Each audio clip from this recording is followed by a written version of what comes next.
So imagine a new political party shows up on the scene, and their first big document isn't just a manifesto, it's more like a final warning. Today, we're going to dive deep into the Vachan Patra, the promise document from Nepal's Rashtriya Swatantra Party. It's this really bold blueprint that promises to either save the nation or, well, fall short of its own massive ambitions. So, let's get into it. So, here's how we're going to break this down.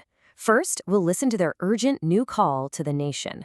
Then, we'll ask, why do they think they're the answer? After that, we'll hit the big stuff, their key promises. Then, we'll look at how they actually plan to pull it all off.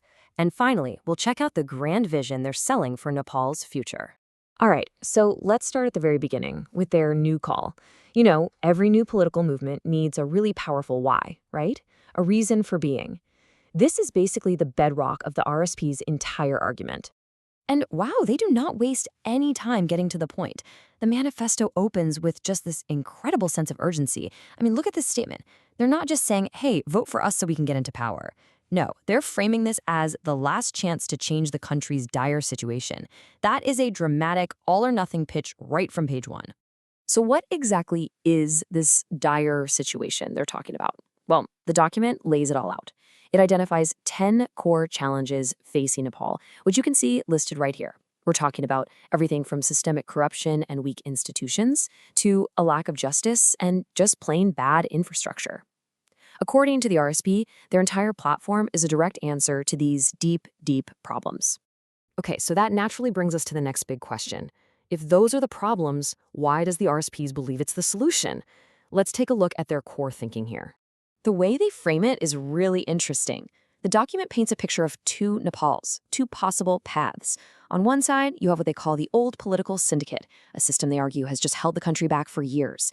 And on the other side, well, that's their proposed path. It's one they define by merit, good governance, and a vision designed to completely break that old, broken machine. So what's the ideology that's supposed to power this new machine? Well, the manifesto lays out their core beliefs pretty clearly.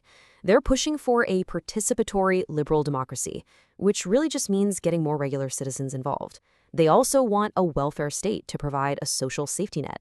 But, and this is a big but, they pair that with a market that's super friendly to entrepreneurs, all while being grounded in a strong sense of national independence. All right, so we've covered the why. Now let's get into the what. What is the RSP actually promising to do if they get the chance?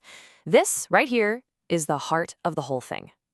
Here they are, their top 5 priorities, laid out for everyone to see, and you can really get a feel for their focus. Number 1, good governance, using tech to fight corruption. Then the economy, and this is ambitious, a $3,000 per capita income.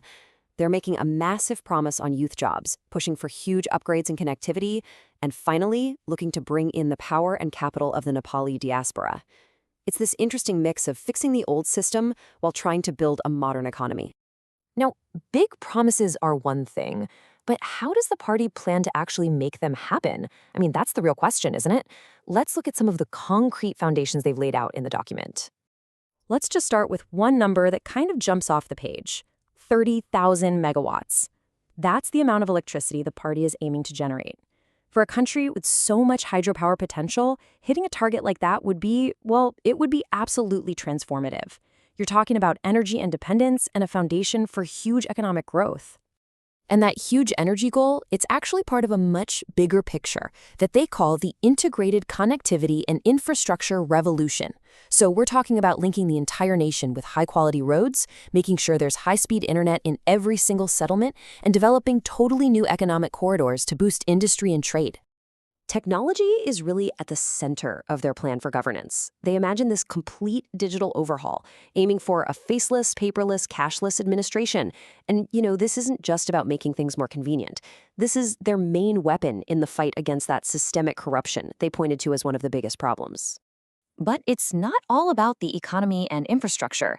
The manifesto also gets into a vision for social transformation. It's promising some really foundational changes, like a universal health diagnosis program, stronger social security guarantees, and a real commitment to eliminating all forms of social and structural discrimination. The idea is to build a more just and inclusive society. So, when you put all of these pieces together, the call to action, the big promises, the foundations for making it happen, What kind of future does the RSP's manifesto actually paint for Nepal? What does it all add up to? This, right here, is their end goal. Remember that list of 10 big challenges we saw at the beginning? Well, this is the after picture. It's a vision of a modern, prosperous, and connected Nepal. Thriving cities, renewable energy, and a population that has access to real opportunities. This is the ultimate promise. Look, there's no denying it. The Vachan Patra is incredibly ambitious.